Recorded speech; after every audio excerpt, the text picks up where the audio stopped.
This episode is brought to you by Bellator's Publishing, bringing stories to the world that last forever. Today on Faithfully Fantasy. I don't feel like this is coincidental, given Xaden is known as Onyx and Violet is known as Silver. I think it's foreshadowing how they are the key to something bigger together, and that maybe Andarna didn't just wait 600 years for Violet, but for Violet and Xaden together. I think she's already Venin.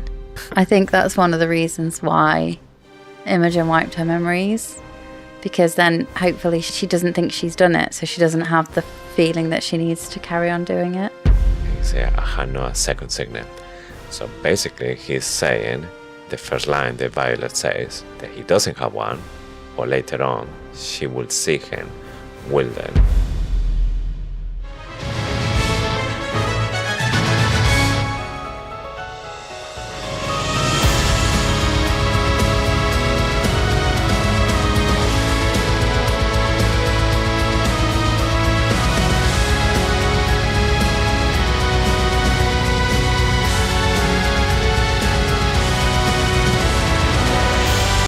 Hello and welcome to Faithfully Fantasy, The husband and wife podcast talking all things Onyx Storm. I'm JC. And I'm Sean. And today we cover chapters 27 through 29. And just heads up, we use strong language, express passionate opinions, and explore complex themes. So listener discretion is advised. This episode will contain spoilers from all three books, as well as snippets of information we've had from Rebecca Yarros since the release of the fourth book. And before we start with a squad brief, quick heads up, you can now subscribe for exclusive content. Think early access to episodes, bonus episodes every month, and totally ad-free listening. You can even try it for free and cancel anytime.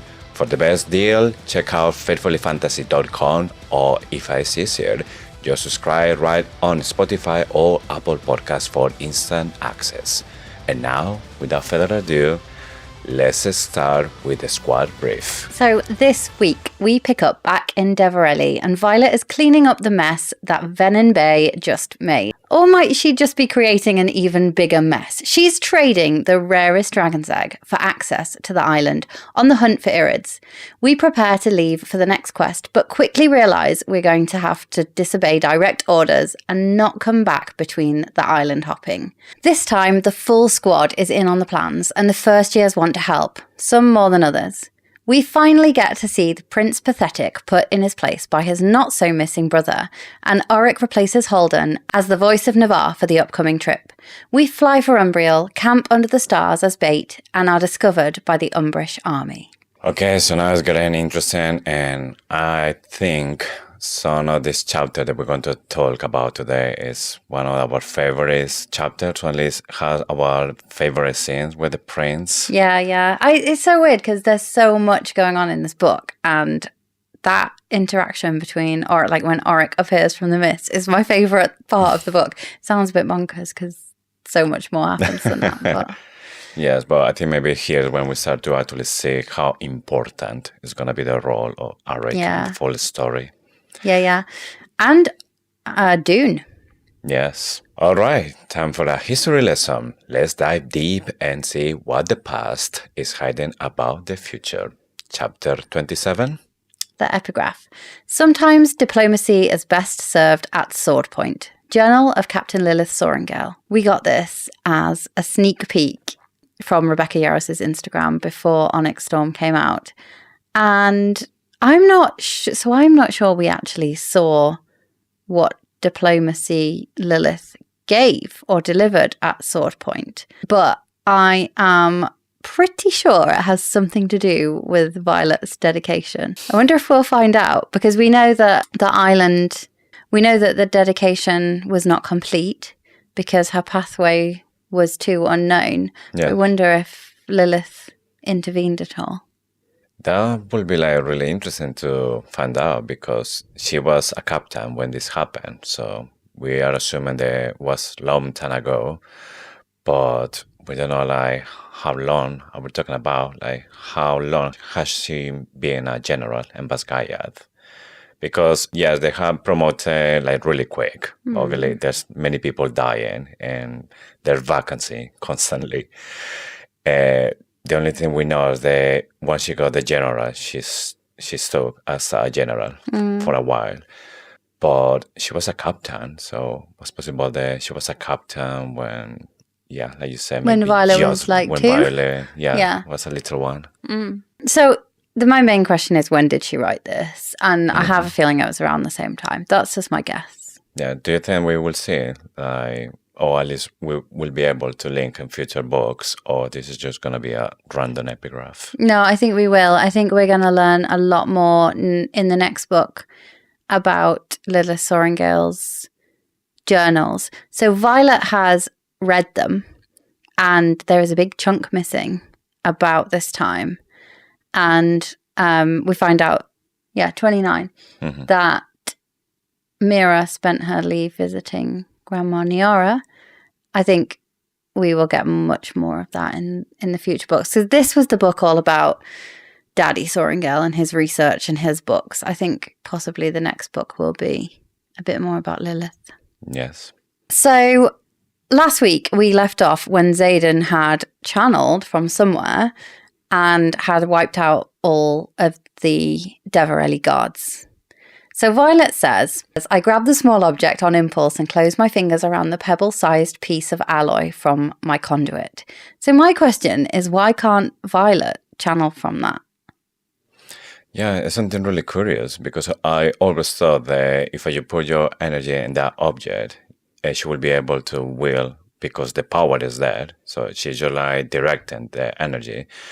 But it seems that it's just to help you to focus where the target is, but it doesn't give directly the power from the signet. Yeah, I wonder, it's not like a battery for Violet, so you must only be able to channel from it if you already know how to channel from the ground. Yes. But does that mean a dragon could channel from it? I will say that dragon is quite big for that. I think there are dragons, they channel from really deep down on the ground. And this one maybe is just perfect for the Venin. They just absorb magic from anywhere. Yeah, just like a little bit. Yes. Okay, fine. They're like parasites. They just like getting from little bits from everywhere. Yeah, okay. Every day is a school day. So there's a bit of a time where Xaden tries to justify what he's done, and Violet shuts it down. She says the why of it does not matter right now. And that was the why of it doesn't matter. The reason why you did it.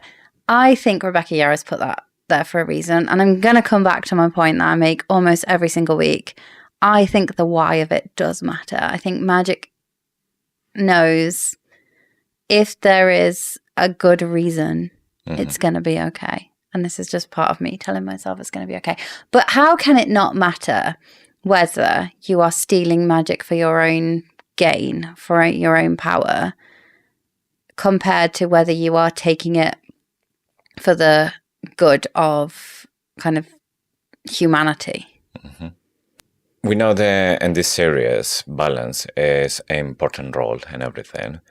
So I'm thinking that just because magic takes part of your soul when you channel directly, it's just you can pay the price, because if you're seeking for power, you will never satisfy the hunger. You want more. The more powerful you are, the more power you want. So magic, what it does is, okay, Takes you want the soul. power, then it's like limited. So it get the balance. Otherwise, it will just get all the power.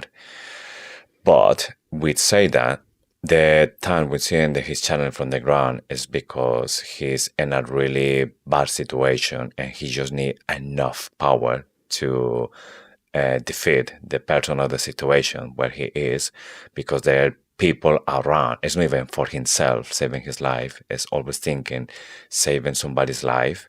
So, And this ultimately isn't that much different to what Violet was doing with Andarna's power to stop time in Fourth Wing. She was taking a little bit, not too much, but just enough. yeah. But that ultimately is what Leothan judges her, well, not him, but the other Irids judge her on. The fact that it doesn't matter why she was taking it, she was still taking it. Yes. So maybe there's a link there, and maybe the why does. It's important. Maybe the why doesn't matter. I don't know. I've changed my mind now. No, I genuinely think it's got to matter. It's got to matter. So we have Violet. She is checking on Xaden. Xaden just channeled, so his eyes had changed. Violet noticed immediately they're red now because he channeled. But she says as well that it's still Xaden's eye. So I'm wondering if when Jack Barlow or other people that channel it, if the look changed as well, or if this is like we're saying, because the reason it might matter, the difference in Xaden is that yes, physically had changed the color, but the look is still being Xaden. Oh, I like that. That's another reason why you think it's different. I think it's Violet telling herself everything's okay and there's no red flags here. I think she's a little bit delulu. But I do agree. And I know that I'm contradicting myself a bit around this because I think it's partly what I hope versus what I believe. And I'm trying to talk myself out of the fact that he's going too far because I don't think he is going too far. But all the signs kind of point that way, don't they? We can see a pattern here because the time when he is channeled, he do it because somebody's in problem, like I said before. But the other thing that comes after this is that he feels remorse. He knows that it's something that he shouldn't done, but he feels that it was the only way. Yeah, I guess he does feel remorse, but I was a bit annoyed by it in this chapter that he just nods. Like she says, trust me on this, I will deal with it. Like there's a crazy king, Takara's who nobody trusts. Holden, at this point I think he's passed out on the floor, yes, so he doesn't. Yes. But he's going to wake up at some point. She says, leave it with me, just listen, do what I say. And he just nods and he goes over and sits in the corner and he puts his head between his knees. Yeah. Do you genuinely believe that is what Xaden Ryerson would do in any situation? Even when he knows he's going to fuck stuff up. Like, come on. He's not going to just leave Violet to deal with it, is he? Mm-hmm. What happened there? That feels to me like a total character, like, going AWOL. I mean, I can understand and give it the Xaden trusts Violet. So when Violet said, trust me, leave this with me, he will do it because he believes Violet knows what she's doing. The part that is hard to believe for me is that Xaden just go like I don't know, a little boy that had done something and go into like the naughty corner. He goes into the corner and crouches and puts his head. That's the part that for me is just can't see him doing that. And then later he leaves and he's like strutting, and Violet says he leaves like with his head down, looking like the arrogant ass he is. At no other point in this chapter has he been arrogant. He's been sat in the corner. Mm-hmm. Weird. Yeah. I felt really weird in this chapter. I was kind of like not really sure what was going on because it felt like a moment that was totally out of character for Xaden. Yeah. I would believe it more if she just said to Xaden, just go find Sorrengail and just leave now. And then he just leaves. Yeah. And then she's like, yeah, he's feeling bad. He's feeling embarrassed. Well, yeah, because you could still, I think she wanted him to crouch down and look guilty, basically. Because she was like, look, he's showing remorse. Mm-hmm. I don't know that he would actually do that. I agree with you. I think if she'd said, just go. And like him basically leaving was him showing remorse. Yeah, I think that would have been a bit better. Yeah. Anyway. Maybe there's a good reason for it. People can tell us. So we see the Courtlyn, see what happened. So he knows that Xaden has used the signet. And he says, we have no magic here. How he does this. And I start to believe that maybe one of the reasons that these people are living in the island and it's everything like against riders. So they live very far away. Therefore, a dragon is like a struggle to go that far. They have these crossbows, like waiting for the dragons. Then they have no magic there. So everything is like to make sure that it's against dragon riders and dragons. And when he said that we have no magic here, is he's saying like really convinced, but at the same time, I'm not sure if he knows how magic can work. Like the Venin, they can get the power from objects. But he is. We suspect that he is like the 1,000-year-old king that can. Yes, access but magic. there's no magic in the ground. That is for sure. Which means either they managed to find magic from other sources. We had a little talk about this last episode about that maybe there's magic in the ocean or something like this. But I was thinking that they should have at least like something to get the magic, even if they put it in objects. I think I know what it is. What if Takaris is supplying Courtlyn with imbued alloy? You know the alloy hilted daggers that he's been getting out of Erasure? Are they? How can we be sure they are all going to the Poromish flyers? They might not be. Some of them could be going to Deverelli.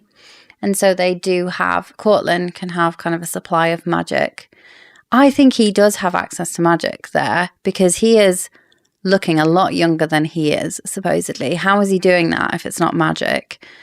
Unless he's like feeding on the souls of it and you go into like some deep fantasy there. It's got to have access to magic, hasn't he? I think Takaris is supplying him with daggers. Yeah, maybe the conduit is something that he doesn't know about. So he just maybe had just one kind of object when he get the magic, and he see that none of them are carrying or anything like that. So that's why he's so curious or so shocked that how he does. They must also have alloy hilted daggers with them, surely, because they're passing through Venin territory. So some of the daggers that Violet, Xaden, Mira, they all have, surely they're alloy hilted. Yeah. Does that mean Xaden can channel from them as well? Yeah. And to be honest, just with the carrots, because if I will remember the end of Fort Wayne or in Iron Flame, flyers are constantly asking for more weapons. They need more, like constantly they need more. They have lots of weapons, and I'm pretty sure maybe the carrots is taking some of the part. Siphoning some off. Yeah, yes. I don't think they had a lot, because if you think of what Xaden could physically smuggle out, but when the Luminary went to Erasure, there's no reason why they don't have absolutely loads. Tan tells Violet to watch her words, because Sorrengail is just hiding behind... not that she'd be very effective at hiding. She's massive, but she's just kind of waiting outside. It's the same thing that Sorrengail said to Violet at the end of Iron Flame when Xaden channeled. She said, like, be careful of your words or something. And Tan just said the same thing to Violet, blaming Sorrengail. And it feels like there's some... Obviously, Sorrengail is really pissed off with Xaden still for being Venin. She's not abandoned him. She's still with him. Yes. But why is Tern telling Violet to watch her words because of Sorrengail? I didn't know how to take it, to be honest. Obviously, Xaden, he didn't want to do it, but in the end, he said that he had no regrets about it because... For him, at that moment, it was the only solution. Yeah, but does Sorrengail sense when he channels or not? Does she just not know? I don't know. We've just spent most of this episode confused so far. So Violet corrects Courtlyn, saying that... So he had previously said in the other chapter that kill the rider, the dragons will die, because their ultimate aim... apparently, is to kill the dragons. Like you said, everything's against the dragons. Violet corrects him and says that you should know that that doesn't happen very often. Deverelli seems to pride itself on how they haven't hidden history and they know everything. And he was even introduced as the king, the keeper of the knowledge, and how clever they all are. How does he not know that? Is that just not a well-known fact about dragons and riders? Oh, there's so many things that are like really confusing about Courtlyn, because yes, there's like basic things that he should know, and then other stuff that we'll see in this chapter when he sees the dragon egg. one thing that he says is like, oh, well, once you see one, you're seeing all of them. There's nothing special. How many people can say they have seen dragon eggs? Because as far as I knew, the dragons, they're born in an area where only dragons can be in the hatching Maybe ground. that's where he's getting his magic from. Maybe he's got a load of old dragon eggs, which is just the same because part of that is what goes into the alloy. Yes, and again, doesn't mean that some people go to the veil or where the dragons had born, take the eggs, take the eggshells, and I'm always thinking this area should be always surrounded by baby dragons, feather tails, and other dragons who's taking guarding them. the area. So how they can see or how they know dragon eggs? That's just another. I don't know if that's another thing to just spot it. Like, to is he think. one of the first 6 or something? Or is he an ancient? Yeah, is he the ancient? Yeah. King? Yeah, he's something, isn't he? And I think possibly he's witnessed a rider dying and the dragon dying. Maybe one of those like 2 documented cases that we know about. And that's the hope, that the 2 documented cases aren't Violet and Xaden and that it's not written after the events. Yes. Because it was just in that epigraph, wasn't it? Yes. But yes, the knowledge about dragons is really poor, which you can understand that, yeah, they're living really far away. They don't have to deal with But they know about the dragons. Irids. Yes. So they know some things that Navarre doesn't know, but they don't know others. It's just I guess confusing. Chapter 27 must be the most confusing chapter. Yeah, I guess maybe it's about general knowledge about dragons. They know very well, but they day-to-day living with dragons, like those little details, they have no clue. Yeah. Courtlyn's face falls, and for the first time since we walked in, he actually looks his age as he glances at Xaden. How old is he? Yeah, good question. I mean, he can't be 1,000 because he's not going to look 1,000 years old. But Violet doesn't know. But what age is she saying? Because she doesn't know how old. She just says, I was expecting him to be older. See, maybe it's supposed to be the same age as the Carros or something Maybe like that. like 50s. 50s, yes. But how? Like, how does she know? If it's in her dad's book, why did he say? Because she just said, I assumed he would be older. Like she didn't know. It's interesting because this is the second time that I remember there's a reference about somebody that looks older than it should be. And Looks it's people... younger. No, older. Oh. I'm talking about Brennan, because Brennan, there was a moment when he was having like a really difficult meeting with the scenario, and then he was going out. Violet says that he looks like he'd be aged like 5 years or something like this. So it looks like older. And even I was speculating that, maybe he's running out of magic and then it's going like older or something. So with this one as well is... Yeah, but this is the other way around. Well, he looks older as well. That's he looks his age. But normally he looks younger. Yes. So he doesn't look older than he normally does. He just doesn't look looks as what he's supposed to be. Oh my goodness. Why are we so confused by this chapter? So let's get to the most important bit. Violet trades Andarna's egg for access to Deverelli on the missions. That's it. Just access to Takaris' strip of land, not even the island. Yes, access and to forgive everything that Halden did, and obviously what Xaden has done as well. Well, so yeah. It's just like, okay, we forget about everything happened. But it wasn't actually the dragon egg that did that. It was her threatening, or her kind of saying, you don't want to look weak, do you? You don't want like rumours to spread that 12 of your army was killed by a rider when there was actually no magic. So that was the only thing that was agreed with that. The rest of it was just the same deal that Holden tried to make. And do we think she has given away more than she realizes by trading this rarest dragon egg. I 100% do. That dragon egg contains magic long after the dragon has hatched. We know it still has magic because Violet gets kind of a bit of a buzz and a hum from it. I don't know what that is about, but this is going to come back to haunt her, surely. Yes, there's something about the eggshell. When Violet says that belongs to Andarna, that she's an Irid, I think the word that she says is the Courtlyn's face just pops out or something. So he's really surprised or he's just shocked again. And he was like, yes. So really excited about it. And I didn't know how to take that because it's just because it's something really rare and maybe he likes overly collect rare things.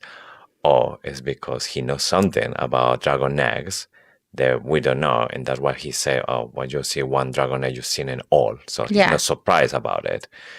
But then all of a sudden, he's excited. Dragon yeah, egg, this is a nightmare. What on earth was she thinking? I think this is bad news. Yes, I don't want to think that the dragon egg is still connected somehow to Andarna. And now that this Courtlyn has the egg, somehow is going to have access to Andarna's power or... Oh, yeah, that would be bad. Yes. That would be really bad. I think generally, trading, because when they talk about runes and trading runes and that being kind of a magic trade that nobody even wants to think about, eggshells are magic. Mm-hmm. She's just trading magic. It's such a bad idea. Right. So I would like to talk about the colour of the dragon egg. Yes. Another thing to be confused. We think we've got ideas about this. So, the front cover of Onyx Storm, which we have behind us, if you're listening, it doesn't help, but I'm sure by now you've seen the cover. Yeah. It is kind of black at the top and it fades to silver. Obviously, there's some connection to Violet's hair here, but it's flipped round. So it's like an upside down Onyx Storm book, the egg. So silver at the top and black at the bottom. It's the opposite way around. It's like upside down book. Violet's hair or upside down book. It says the darkest onyx on the bottom to the brightest silvers on top. Mm-hmm. So I obviously just thought, this was a foregone conclusion. Andarna was obviously going to be Violet's egg because it's silver to black, etc. Mm-hmm. There was an amazing theory on Reddit. I'm going to read it because I want to get this right. The theory was from Reddit user PrizeWash2562. And they said, I don't feel like this is coincidental, given Xaden is known as Onyx and Violet is known as Silver. But I'm not sure what this could mean, besides emphasizing how they're both equally important to this fight and that they were both created for this fight. I think it's foreshadowing how they are the key to something bigger together, and that maybe Andarna didn't just wait 600 years for Violet, but for Violet and Xaden together. And then occasional _ idea added, Andarna also shared in Iron Flame that she hatched during Violet's 18th summer, which would be when Xaden was entering the quadrant. So, this is first and foremost a romance book, isn't it? Mm-hmm. I mean, it's fantasy, but Rebecca Yarros is a romance author. Yes.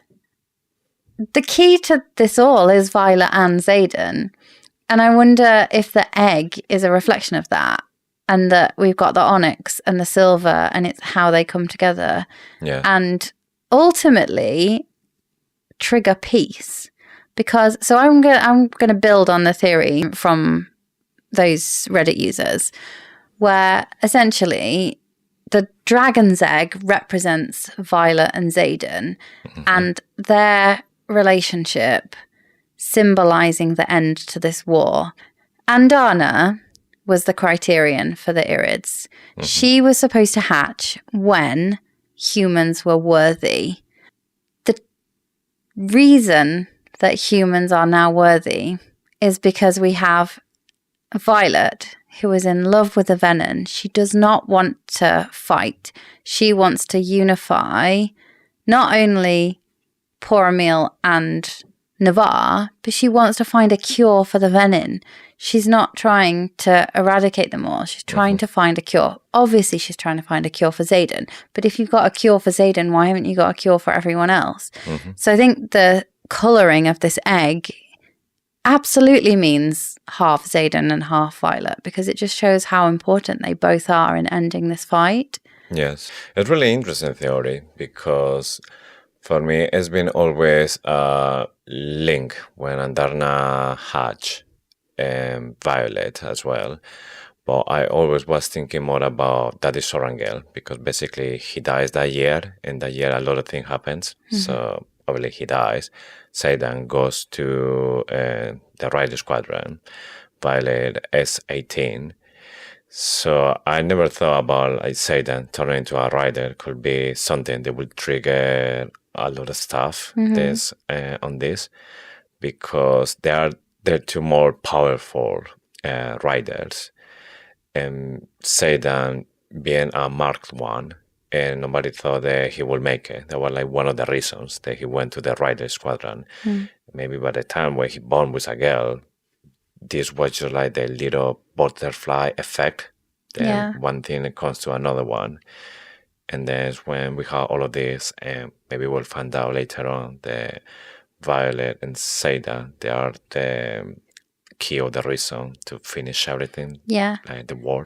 Yeah, and I think that will have been known by somebody. So Dune, we know that the high priestesses of Dune, they kind of, it seems like they just take some drugs and they see an oracle and they see some visions. Yes. But I think this will have been seen.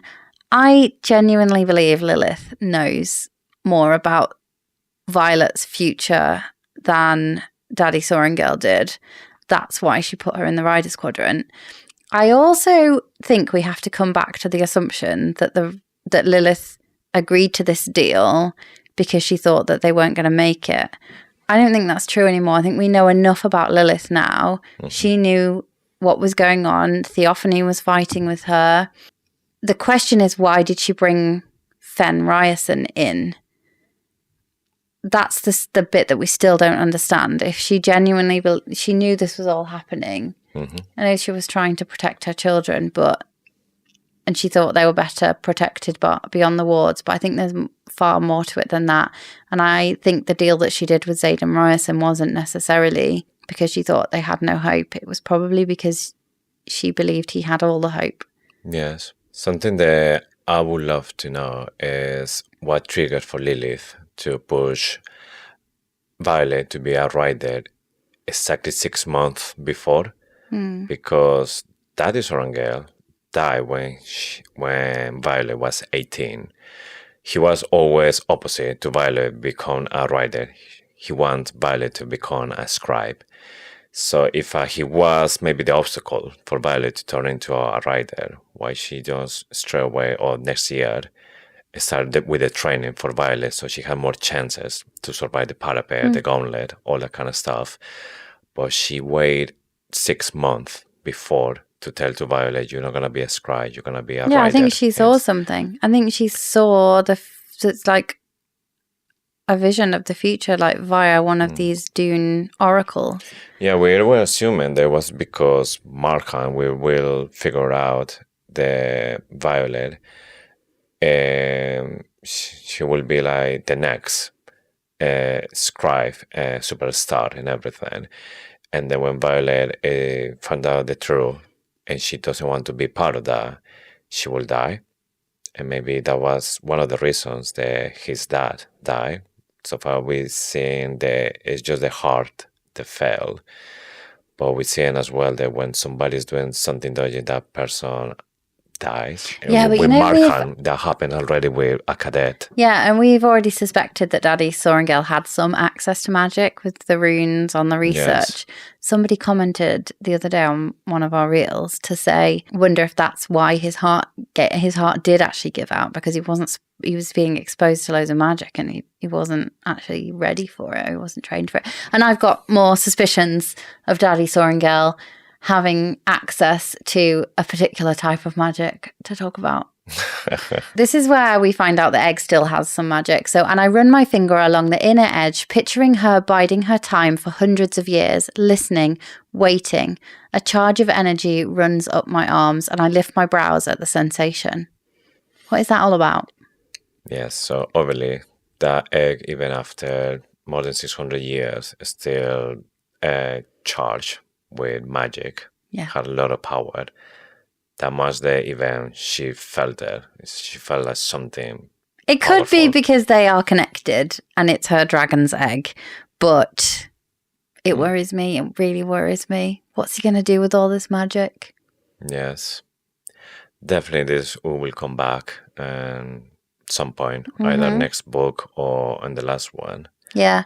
He won't necessarily use it himself because we know that they like to be the middle person. But it's coming back, yeah. Right, so Courtlyn offers another trade, and we've touched on this briefly. So he glances at the egg shell before thinking of Umbriel. So he starts to talk about Umbriel. Yes. The link between the dragon's egg and Umbriel is quite stark. At this point, we haven't yet found out that Umbriel was the army behind the trade that fell through and ended the second Courtlyn uprising. So that was a bit of foreshadowing, I think, for later when we find all of that out. But we find out in the next chapter that final deal, so that the chapter ends on kind of, I've got another deal for you, and Violet says, I'm listening. And that's how the chapter ends. Yes. Let's move on to the next chapter. Chapter 28. Epigraph. There are times I look at the parapet, at the very act of threshing, and marvel that dragons have not been to Umbriel. What we call treacherous is their idea of primary school. Umbriel, Isle of Doon, by 2nd Lieutenant Asher Daxton. So, we've got some link here between Umbriel and Basgaeth. And I wonder if there's some connection there. Is that where, like, Aaron Norris or whatever, they came from to establish... It's not Aaron Norris, is it? Because he's the one that built Basgaeth. And he didn't build it as well as Umbriel, because they've even got, like, people hiding in the walls. But where did they get the ideas from? And it sounds like they must have got some of the ideas from Umbriel. Yes. I mean, we will find out when we start to see that some of the symbols are similar to the ones in Navarre. So obviously there's like an origin from everything. So because in Umbriel is the Isle of Doon, and then it's from everything related to Doon starts. So we're thinking that from there it spreads to the rest of the world, I guess. Even that includes the continent, and this include religion, all the customs, maybe some of the technology, some of the structures or some stuff. Maybe, or maybe it was the other way around, and it started on the continent and the gods were driven out. Maybe something happened where the gods, other than Amari and Malak, where Malak seems to have stayed round the Barrens and the Bay of Malak, and the continent is known to everyone else as Amoralis because it's Amari's continent.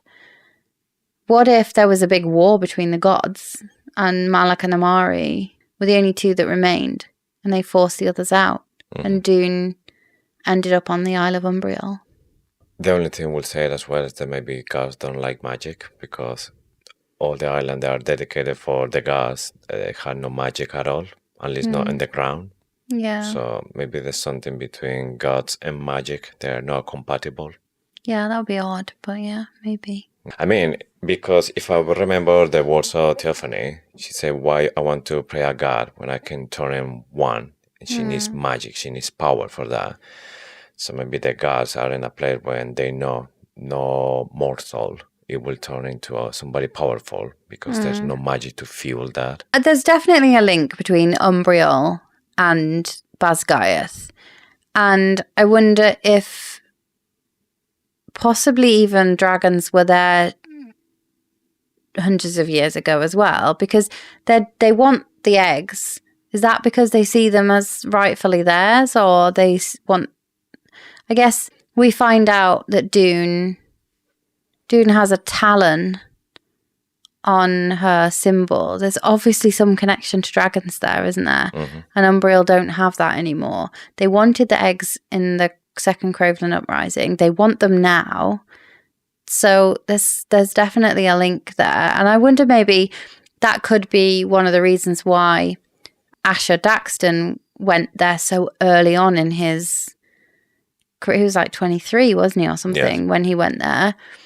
And it could have been to go and bring back more brutal ways of training their riders. Or, they might send scribes on those types of learning trips where they can bring back things to make Basgiath much more harrowing than it needs to be. We don't know how long has been this test, like the parapet, the gauntlet, if they started right from the beginning when Basgiath was found, like 650 years ago. Yeah. Or it's recent when they start to see the Venin start to rise again, and they're taking flyers. They are failing. Well, they're not flyers. They're cadets to be flyers, but we don't know. And I think as well, this issue with the Umbriel and the dragon eggs, that's just another proof. The dragons, they used to channel from the sky because they know stuff about dragons. So if a dragon channel from the ground, it would be something normal 650 years ago. And they know that if they take a dragon out of the source, it will die. So they wouldn't be asking for dragons because they will think, well, if the dragons are out of the magic source, there's the ground, they won't survive in this island. No, I think they know more about the Irids, and I think they know that probably dragons are malleable at that age. And if dragons are born outside the continent, then they wouldn't rely on the magic from the ground. I think they would access magic from the sky. Maybe magic, it turns into like an addiction. That once you are so deep on that, you just can't live without it. I think that's clear. That's exactly what happens when they're out of the island. And it's what happens to Venin. If you look at Jack Barlow, he is like a drug addict, isn't he? Yeah, just looking for anything. Yeah. So anyway, we are back at Basgiath in chapter 28, and the Signet flyers have finally arrived. And I am still so suspicious of them. Where have they been? Yeah, it's a massive delay, isn't it? Yeah, my theory is that the Signet flyers are somehow in with the Venin. I think it's up at the top. Nobody's really paying much attention to them. It's very, very close to Navarre. Where have they been this whole time? They've just been delaying.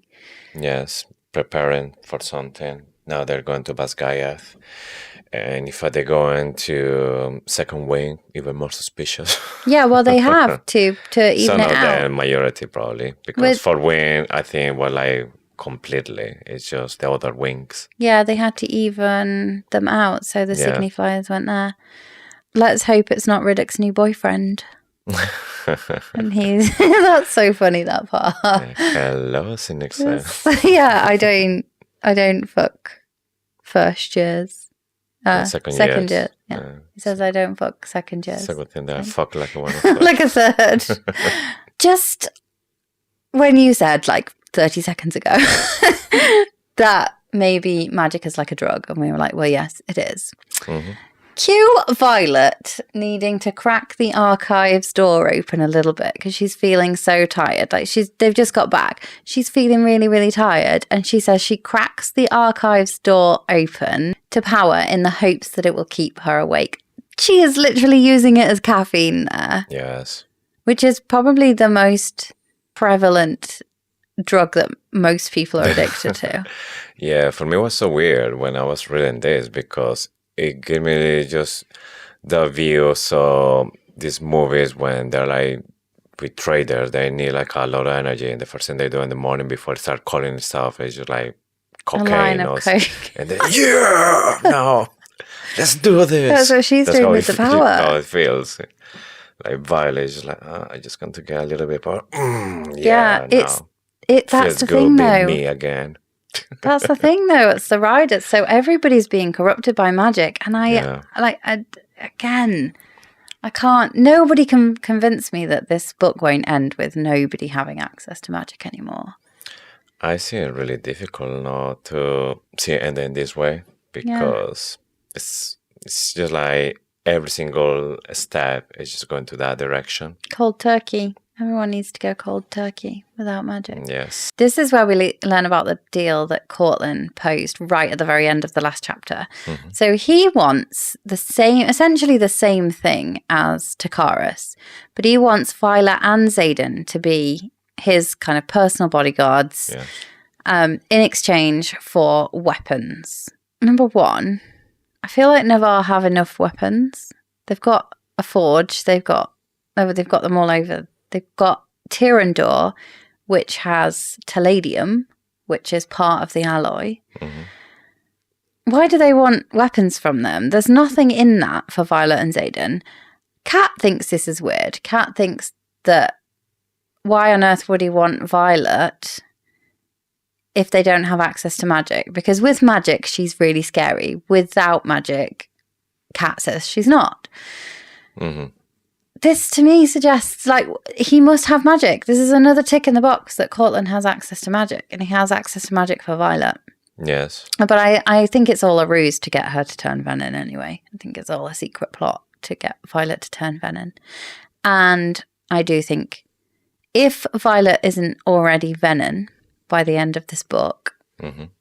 which I suspect she might be. Yeah, I'm thinking the same. Maybe one of the ways that all of this finishes with Violet turning into a Venin, and then just... I think she's already Venin. You think she channeled already? I think by the end of Onyx Storm, I think that's what... sorry, I'm just landing this on you from absolutely nowhere. I think that's one of the reasons why Imogen wiped her memories, because then hopefully she doesn't think she's done it, so she doesn't have the feeling that she needs to carry on doing it. Yeah, forget the hunger. Yeah, Andarna, it's just that Andarna says, I won't let them burn you. Yeah, interesting. Because really you think about they had a plan, Xaden and Violet, and it's so good, it's so complex that they need to just get rid of evidence, and one of them is Violet's memory. But that could be like another good reason, and maybe as well cure for somebody that had channeled by mistake. The reason I think she might already be Venin is because Rebecca Yarros always said that she wanted Violet to be the first one. Yeah. So either the story's fundamentally changed, or it just happened later.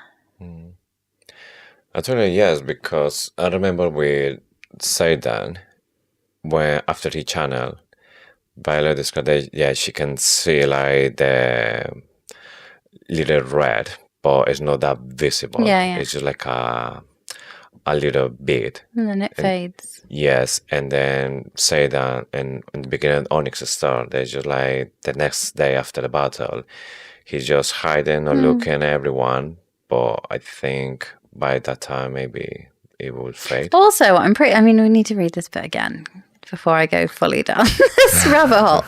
But like, I'm pretty sure that Brennan, when he looks at Violet, he's like, eyes look surprised or something. Yeah. I don't know. Is that because he's noticing her eyes have a little bit of red around them? Or because he's Venin and he senses her? I don't know. Too much. He's sorry. a Maven. Yeah. No, I there's a strong likelihood that Violet might have channeled. But then everyone's focused on the brother because that's the red herring that Rebecca Yarros has put in. Yeah. And actually, Violet channeled. So Violet thinks that she secured Courtlyn's silence over the fact that Xaden channeled and that Xaden is Venin. All because he doesn't want to embarrass himself and he doesn't want people to think that they're weak. Mm-hmm.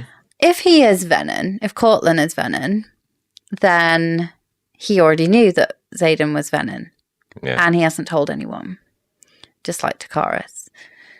if he isn't Venin and he didn't know that Xaden was Venin, do we trust him? How could Violet have just flown away thinking, that won't come back? She's left a dragon's egg with him, which is physically like making me feel anxious. We've got a long time to wait for book 4, and that is going to be the biggest worry for me. Yes. But also, I'm not sure I trust him. When Violet was talking about how the culture works and deals and everything to Xaden, I think one of the things that even Tekaro said, they don't make deals that you're not willing to fulfill. So keeping Xaden away from any kind of problems was one of the deals to get the eggshell. If he accepts the eggshell, I think by word he is forced to keep his word and keep Xaden safe at least. Yeah, but there's something, because Holden doesn't think he's kept his word for all those artifacts that he's got. Something going on with Courtlyn. I don't think he's an honest broker. Yeah, but I trust Holden more than I trust Courtlyn.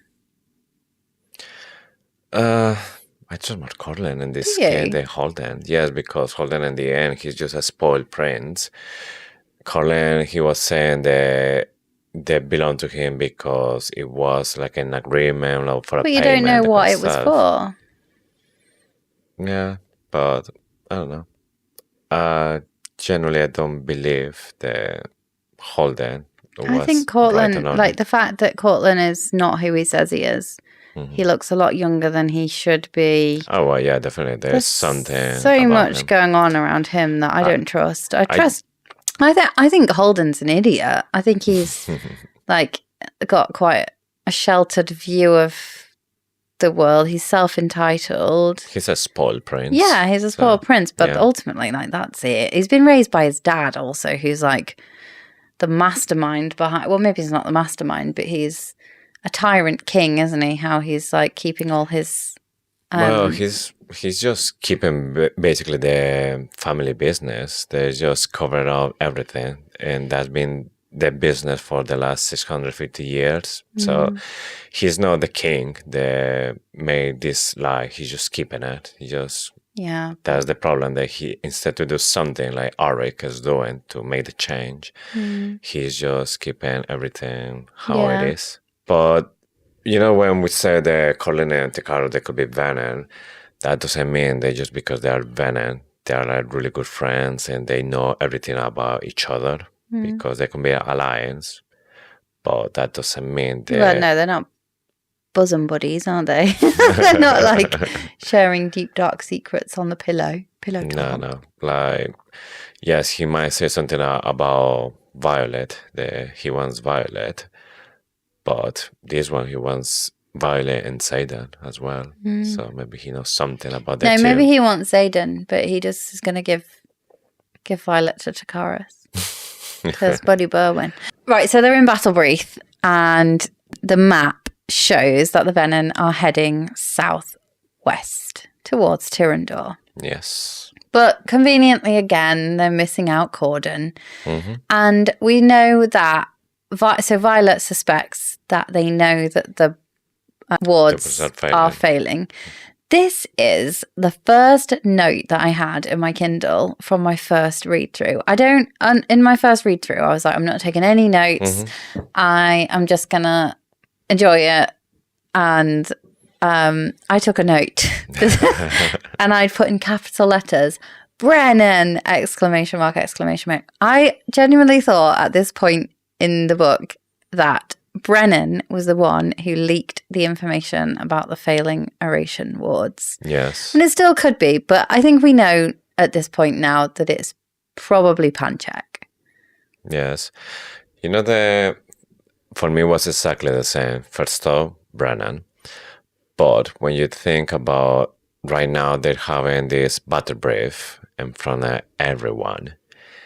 We think second wind, they are really dodgy. So we don't know how many Venin are actually in that class. And they are just there getting information and they passing to other people. So actually, could be Panchek, obviously, or could be any of these cadets. Did they say that the Eurasian wards were failing? Yeah, well, they did now, didn't they? But before that. Because it does sound... Violet is having this conversation in front of everyone with the Vera, and then the Vera says, yes, that's exactly what I think. They go into Eurasia because they know the wards are failing. This is the bit for me that was a bit different in Eurasia when Battle Brief became so transparent. A lot of things were redacted in Battle Brief when they were in Navarre because they are first, second, and third year cadets. Mm-hmm. They are not active riders. You wouldn't expect them to have all the information. That is weird. And the fact that they do now because they did in Eurasia, that's weird, isn't it? You don't know how many of them are Venin. I guess if they're initiates, they can't mask it as well. Panchek obviously knows, doesn't he? Something going on. Atos maybe knows. I get the feeling. I don't think Dain's dad is a Venin. I just think he's in with them. He's doing something odd, or I think he's got his own agenda where he's using something to do with the book that comes up in the next chapter, the medicinal uses of Venin. It's some kind of he's dealing in steroids that make people stronger, and he's been experimenting on his own son. No, I think it's Panchek, but you're right, and it does make me feel like maybe they should scale back their openness in Battle Brief because they are still ultimately cadets. I know that they're basically on the front line now, but they're still cadets. They shouldn't know everything. Yes. And now you've got Signy riders in there that we do not trust. And as well, you don't know exactly who could be a Venin. We have Xaden, this around. Nobody's suspecting about him. How many others are like Xaden? The channel for power, and the search is telling you, okay, you're not allowed to channel anymore because if you channel, you will change. And for me, it's convenient that you look human at the moment. So you gather all information from... Yeah, but does everyone have as much control? Jack certainly doesn't. I think maybe if I just search, it's telling you, you're allowed to channel, but just, giving you, a plan, you know? Like when you're on a diet. So you don't change completely. The thing that gets me is that Jack channeled a few times, didn't he? Mm-hmm. And he still didn't progress to Asim. He's an Asim now. He is now, but it's taken him ages. Xaden's channeled what, 3 or 4 times? And he seems to progress a lot quicker than Jack did. Yeah, well, and the third time, I think, is when the golden flecks now are amber. Already? So, yeah. But that didn't happen to Jack. Why did it take Jack longer than Xaden? Is that just story pacing to get the story moving along? Yeah. So or is there a good reason? Maybe it's the dragon as well, because you had a mark, and the bigger the mark, the more channel goes to you. So I think maybe because he gets to Sagel. Sagel is quite big dragon. He can storage more magic. So when he's taking the power from the ground, he takes more. And he does make that big mushroom cloud. Yeah, in the end. But Jack, he has a small dragon. And probably an itty bitty signet. Yeah, we still don't know. But we might get a surprise. He's still alive for some reason. You think it's power and you think he's Violet's balance. But I think since we said that, remembered that Theophany said she doesn't have a Violet balance. Is unique. Yeah. I think his signet's probably more to do with pain projection. I don't know, because Violet word he was passing power through my body. He wasn't taking it. He was just putting power and not pain. Power. Yeah, and the but power it caused her pain. Yes. I don't know. We find out that it takes Dain and Violet 2 days to collectively solve the 6 stones with a password. 6 passwords for Daddy Sorrengail's research. I feel robbed. I wanted the clues. I wanted to try and solve it myself. Yes. It would be good if she just put what was the notes, The the Daddy key. Sorrengail, and you don't have to spend like full chapters trying to. Maybe we should ask say her it. what they were to do the riddles, because we really want them. A POV or Dainatos and Violet getting. No, just she can post them on Instagram for prizes. I don't know. Just to give us something to do. A game. Yeah, maybe we can think of some. Yes. I want to make some Okay. for people to solve. Right, so the squad are reading books. I think now we have a bit of a change of scene. Did we go down to the signet sparring? We are in the signet sparring Class while now. we are reading as well. Yeah, okay. So somebody is reading the continent's most redacted volume of Umbriel's warlike customs. Why is it redacted? Is that because that's where Basgaia stole all their ideas from? For how to test the riders? Feels like that is where it is. Where they got the ideas from.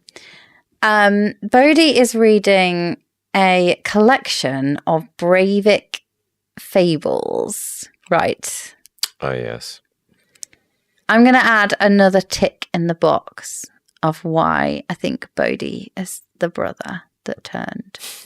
I think he got ideas. He read this book. He read this fable book, and possibly it talked more about demon dragons. Possibly it talked about the amount of power that the Venin could take.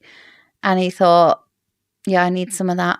I need some power. I'm not powerful enough. And he channeled. Yeah.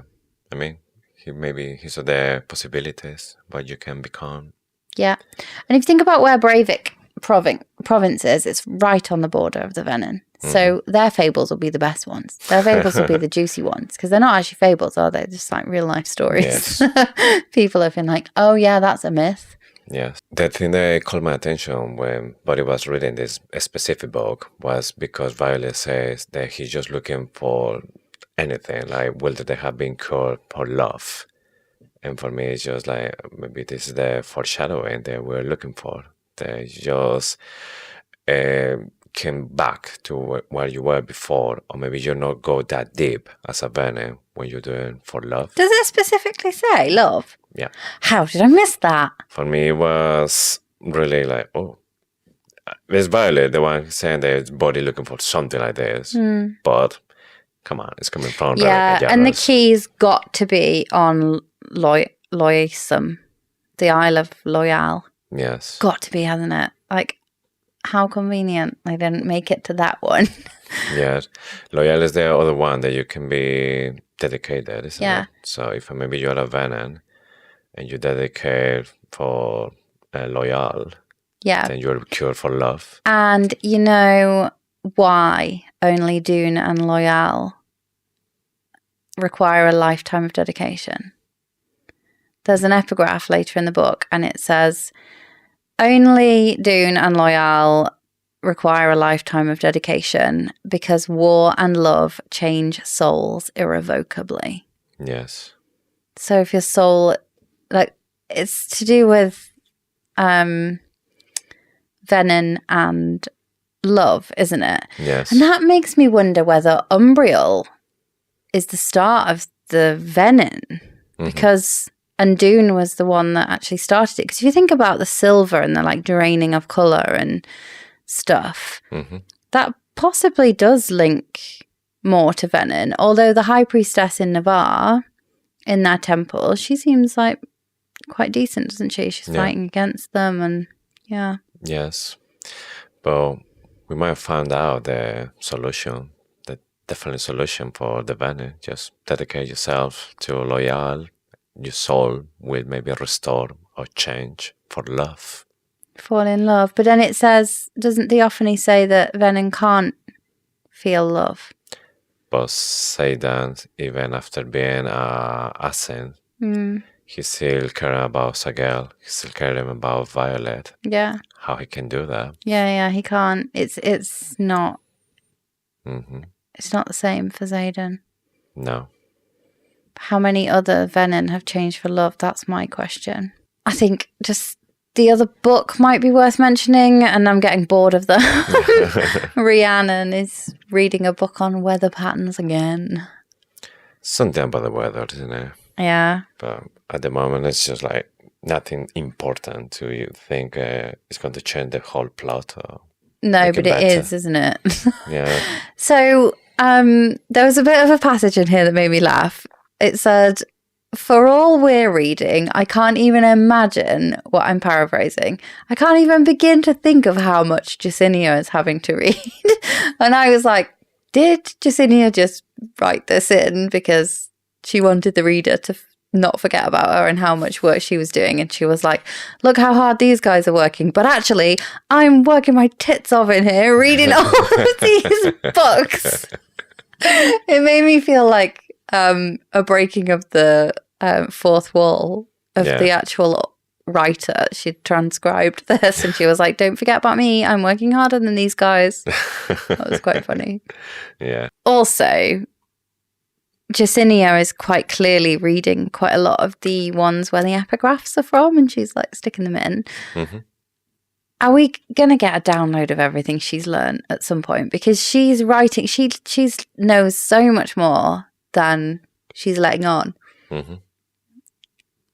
I want to ask you, because you absolutely did not trust Jacinia at the end of Iron Flame. Do you trust her anymore now? Do you think we've got a reliable narrator? Is the part when Daddy Sorrengail says to Violet, pay attention to the one who's telling the story. So obviously with all the stuff that we know about Jacinia, yes, I would like to think that there's nothing dodgy about her. But that is just like, don't believe what I'm saying after this. So I'm keeping my eyes on her and my rereadings and trying to see if I can find something about Jacinia as well, something that gives me, I don't know, clues or something that made me like click what she is doing or what's going to happen. What she's not saying, I think, is the big thing. Yes. Violet is thinking about the books that her dad has written, and she notes that there's a really big difference between the one that he wrote on Umbriel when he was 23 and the one he wrote on the Second Crovelish Uprising, which was really recent. She says the one around Umbriel, it's sharp and clinical, but it lacks the usual insight, like he was distracted or something, possibly thinking about if he was 23... would Lilith have been pregnant at that point? Would she have given birth? No, because they're only just out the Riders Quadrant. We don't know the difference in age. Yeah, we don't know the age difference. This is the other thing. We fell foul of this with Holden. He's younger. If and he's his older, brother. it's the same. Yeah. Don't know.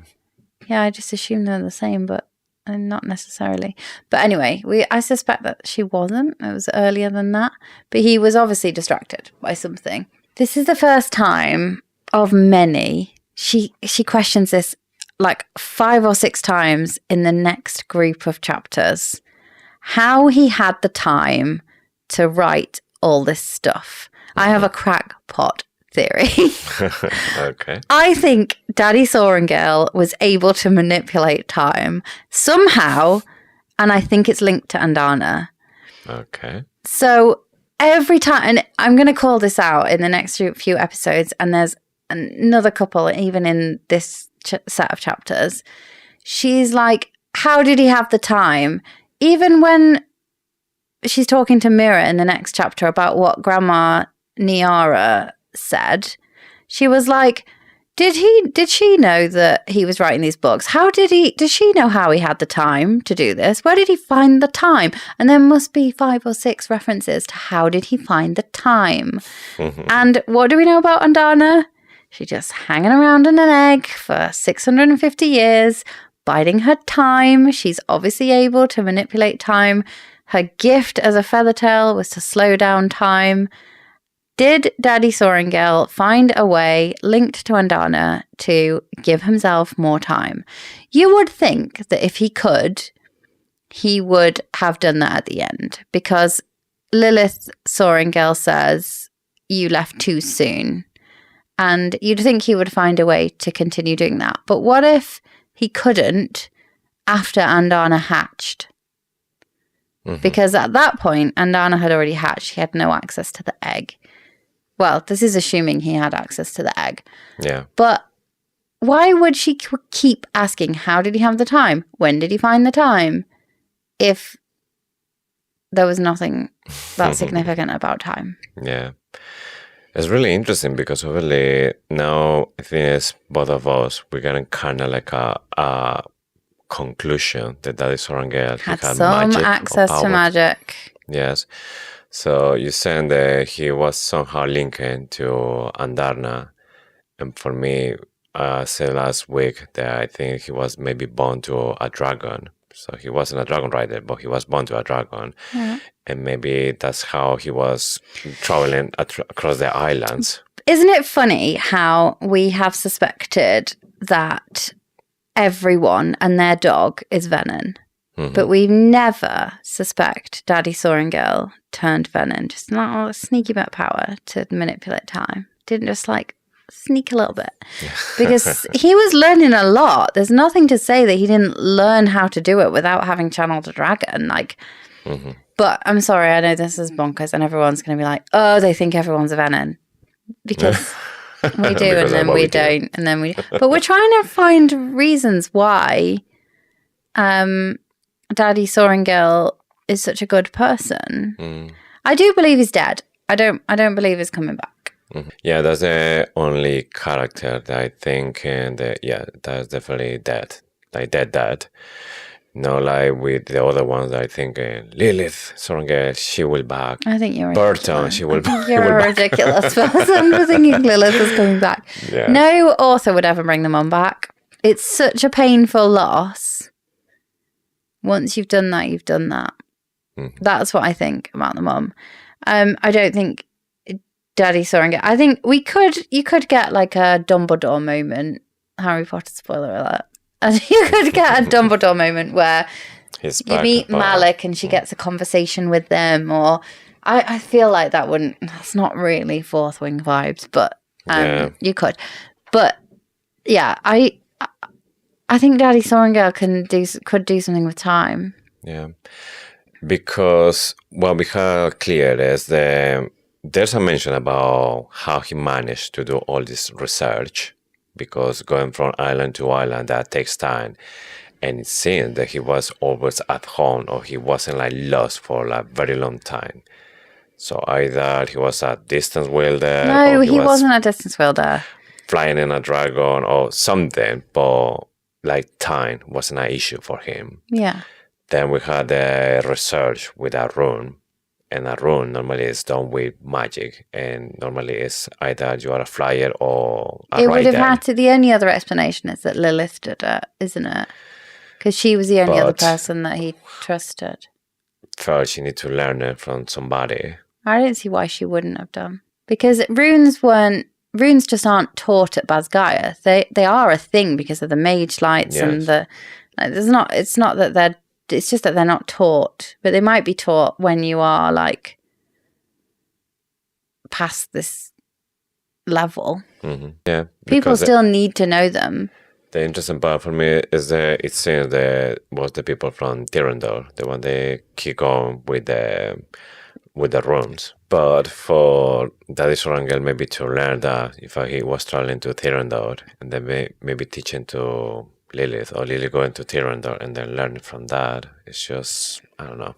I don't know. There might be people that can teach it around Navarre. So it's not only taught in Tyrrendor, because the mage lights and the like things around Basgiath that channel magic, that pick up residual magic in the air.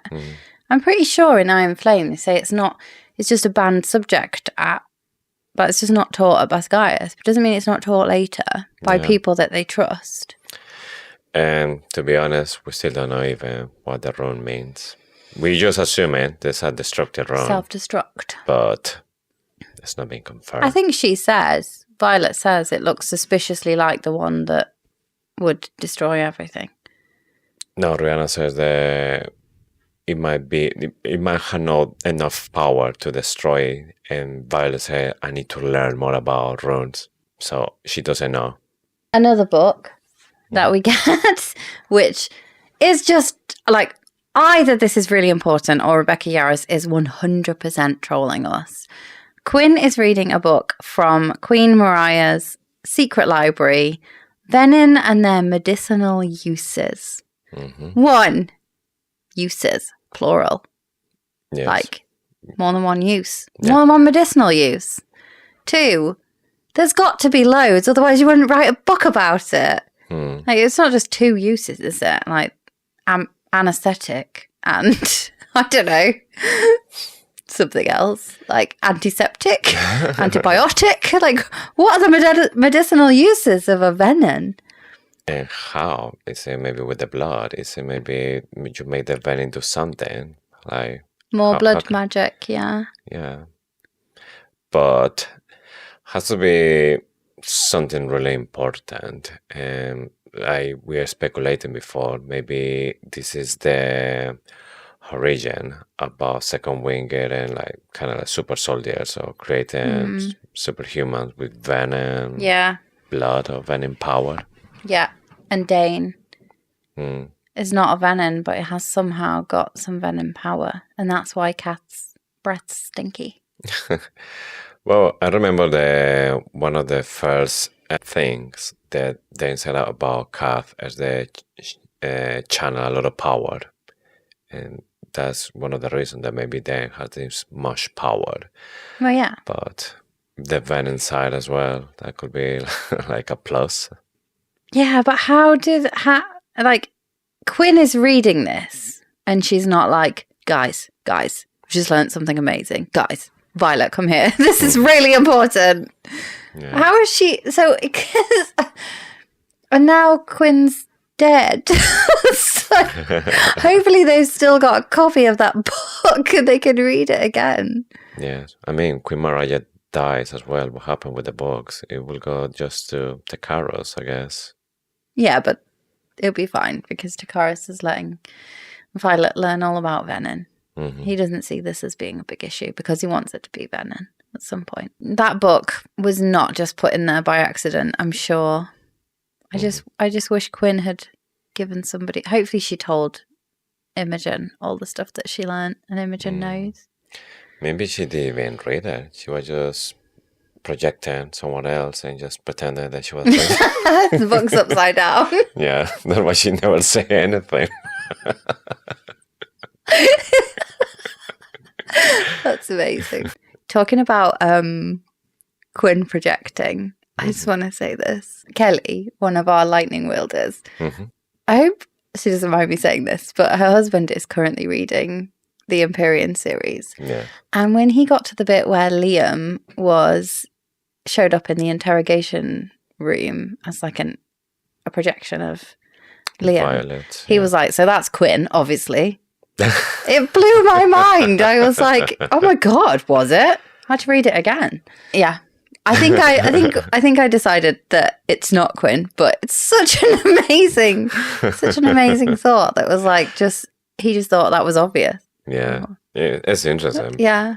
But I saw the interview, Rebecca Yarros saying that was just Violet creating like something to cope with all the torture. I think it was Malik doing her a kindness. Well, yeah.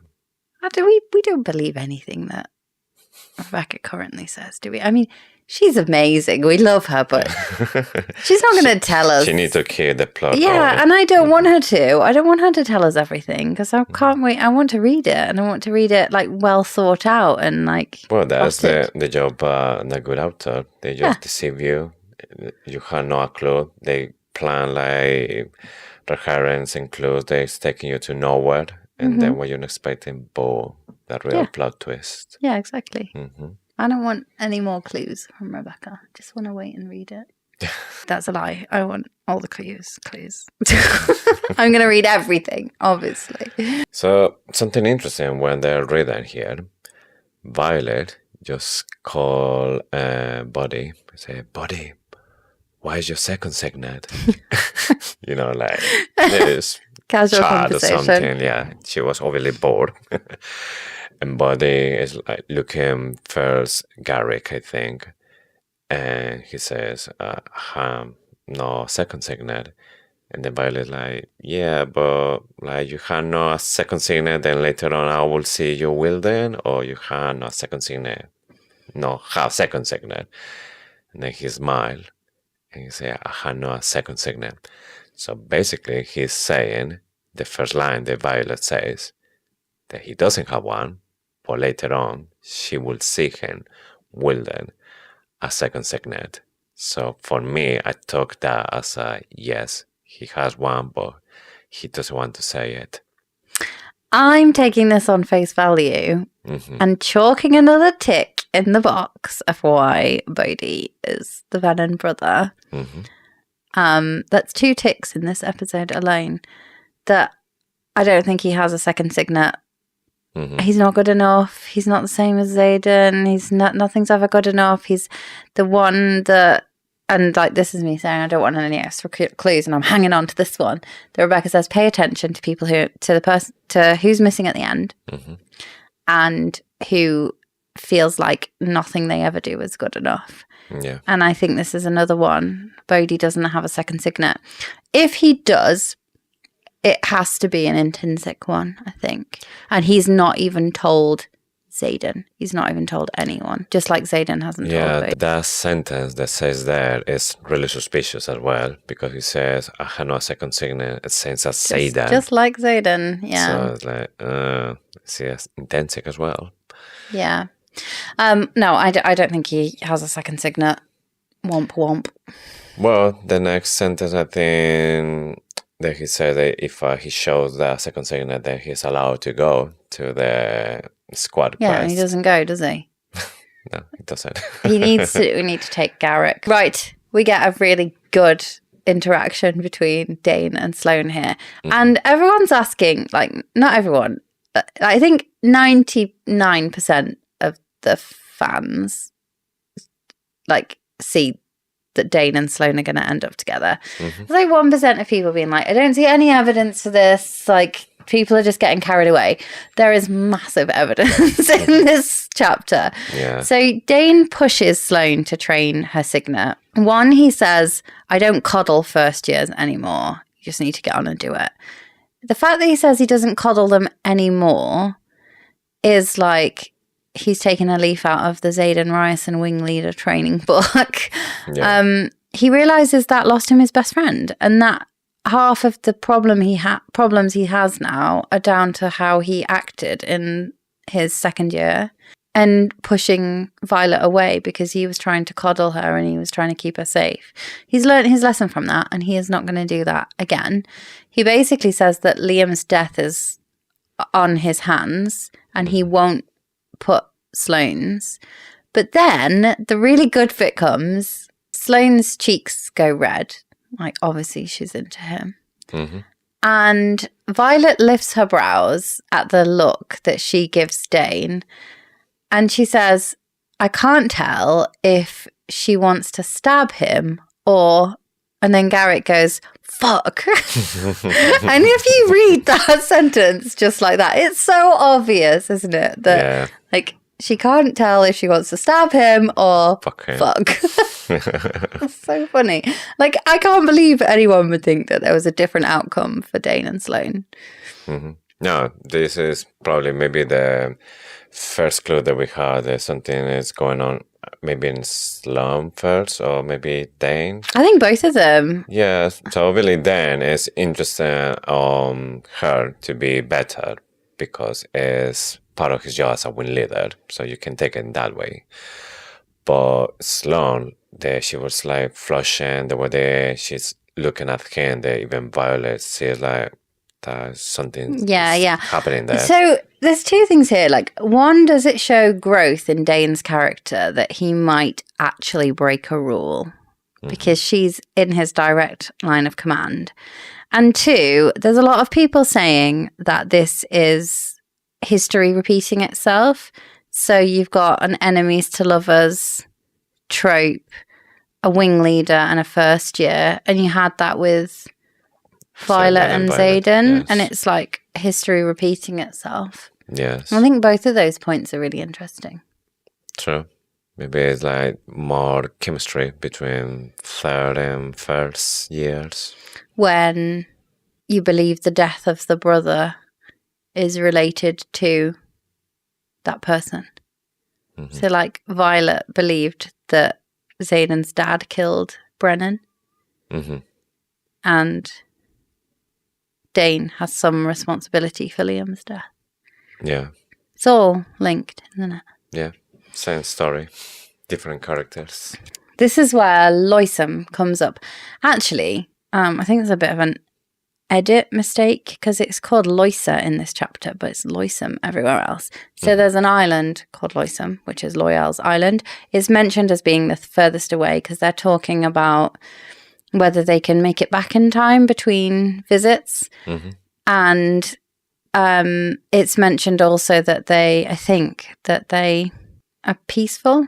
Like Loisum is like a peaceful island. Mm-hmm. I wonder if this is where the Irids actually are. Mm-hmm. I wonder if the Irids... You know how we've suspected that the Irids are in the Barrens and nobody goes there? Yeah. I feel like I'm erring towards them being on Loisum. Yeah. Because that fits, doesn't it, with the way that they are. I feel like there's also magic on Loisum. Because love is also kind of magical. Yeah. I don't know. Once I found out that, yes, we had Ares and they had like their own island, I thought there would be an island with no humans. It was just dragons because they are quite big and it's not the same keeping all in a continent. Like in Navarre, they keep it in an island. So Might be a big island. Like England. it's a tiny island. It's a tiny island that thinks it's big. I am British, so maybe. It's funny you say so, yeah. Well, I don't mind anybody saying that. No, I think it's mentioned that they don't have an army. I don't think it's mentioned that they're peaceful, but I think it's mentioned they don't have an army. And maybe they have Irids. Yeah, it's just because they're so far away, nobody bothers to go People and are attack. terrified. Yeah, maybe. So this is where they're trying to decide whether they should break the rules and not come back. So disobey direct orders and not come back between them. And Andarna says that they will take the Empyrean will support whatever they decide. Is that because Andarna's in the Empyrean now? She speaks for the Empyrean by the sound of it. Yes, I think maybe it's just because the Empyrean, by now, they're just really willing to fund the 7-10 dragons. They don't care about human Because laws. of the wards. Yes. So it's a dragon mission, and Violet is the representative of Andarna for the humans. So it's just what Andarna wants, and Violet is the one who is carrying the power and responsibility. Yeah. It might be that they want to find them to get rid of them. Of the 7-10. We don't know what the Empyrean are up to. Hedotus comes up as well, and Bodhi cuts her off. That's when he wants to give her the antidote and the serum. Yeah. But she says something like, he's worried. He interrupts and he's like, Violet, come here. I think my suspicion is that Bodhi knows that Xaden's mum's on Hedotus. And he cuts off the conversation and he's worried and is like, here's the antidote. Because he knows that something's going to go wrong. Yeah, it could be because in the end it's part of the family. So I'm guessing that maybe at some point Bodhi knew Found that out, she was yeah. from Why did Hedotus. Xaden not know? That's the question. But No, I think maybe he knew that she was from there, but the thing that he didn't knew is what happened to her after she left Ryerson House. So maybe he didn't know if she's alive or she just left to go somewhere else. When we get to that bit, we'll have to see if Xaden has seems to have any kind of like concerns about going to Hedotus, whether he seems a bit off or something. But it seems in this scene, it seems like Bodhi knows because Bodhi cuts off the conversation. So while Bodhi is talking with Violet, and Violet's like, okay, thanks for this, but I don't think I'm going to use them with Xaden. I just find that you think that you might need it. while this is happening, there's a fight in the mud, and there's a fire wielder, the new wind leader, attacking a cadere. It's a woman that she doesn't want to wield, and this cadere starts to channel it directly from the ground. It's turning into a Venin, and Carl is the one who just rushing to kill the new Venin. Xaden, he was there before. He just went to see there, everything was fine, and then took Gary out. Violet is asking here, well, Xaden was here. Did he maybe sense her, or maybe this... I think she just did it immediately on the mat, didn't she? It's like the first time. That's the thing that's still not like really clear. If it's something that they just can do any moment. Well, Xaden did. Violet's saying we don't know if it's the first time they're doing it, or if he was like that before. And if Xaden didn't sense, or if he didn't say anything, it's because something had changed. Or Yeah, what the bit I don't get is whether Panchek's going, Car! He's like running towards. Mm-hmm. Is Panchek trying to stop Car from killing her? Or is Panchek trying to cover stuff up and be like, kill her, basically?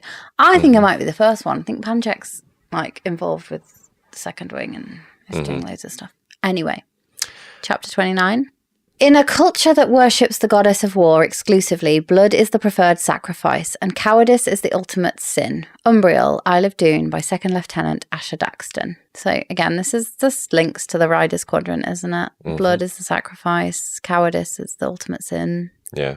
Right, so we have some new squad members. Traeger has joined the squad. He is far more useful, I think, than Amanda in this situation, because he's got lots of medical training, lots of healer training, and Amanda wouldn't have access to magic on the Isles. So actually, you're better off taking a healer, but you can take a healer that can fly. So Yeah. I think he's a perfect choice. And obviously, he doesn't make it home, but Which he is ironic. also gives Kat a little bit of a Keep her happy during this Yeah. party. Keep her out of Satan's view. Yeah, we also have Marin. I don't know why Marin is there. Like, Marin flags behind a lot, and we don't know what her signet is. It must be her gift. It must be useful at some point, but we suspected that she can tell what people will become because of the Queen of Tyrrendor comment, but I don't really get why Marin's there. Just making up the numbers. Well, I think it's all comes to this. I think it's an epigraph as well, when they say that if the team had a really good relationship, everyone cares about everyone. Yeah. You had a really functional team. So Violet knows that Marin has a really good relationship with Kat, and maybe she wants to balance between riders and flyers. Yeah. That's what I'm thinking from this, but still a really good question. We don't know Marin's gift. No. Wait, do we know Marin's gift? Because she went down to didn't she go down to the ward chamber and they tested it to see if she had power? Yeah, but she was doing laser magic. Oh, was she just doing lesser magic? Yes. I think she was just like holding a Covering stone something. or something. Ugh. So, no, I know no what gift. her actual gift was. No. It's annoying. Yeah, like you said, we have like a new squad that's coming for this new mission. We have Holden again. He's coming back. We have Mira that she's like really not talking with Violet at the moment. You can tell that right now in this moment, there's still like a friction between Mira. That's because she thinks she's going to turn Venin. She's literally been told she's going to turn Venin. We don't know that right now. I wasn't sure if I was just more because she was starting to think that her dad was thinking that Violet was really more valuable than her, and maybe he didn't have any missions or special stuff for Mira, and then Mira felt maybe a little bit left out. So there's definitely part of that, but I'm pretty sure that she's heard, when she went to see Grandma Niara, she's heard a lot of stuff, and she knows about the Dune dedication. Yes. And she's told something like, the heart that beats for her will turn. Mm-hmm. And the prophet, that it's something to do with like the oracle in the temple of Dune or whatever. Yeah. And it's she reads that as Violet will turn because it's Violet's heart. But actually, it's Xaden. Because anyway, sorry, that's later. Yeah. So we have Redog that he's come back. We have Xaden obviously with Violet. Then we had again some discussion between Xaden and Holden. They don't just can the party in peace. Tern is the one who said, "Don't worry, the prince won't be a problem." And then is when we see this dragon that comes to the flying field.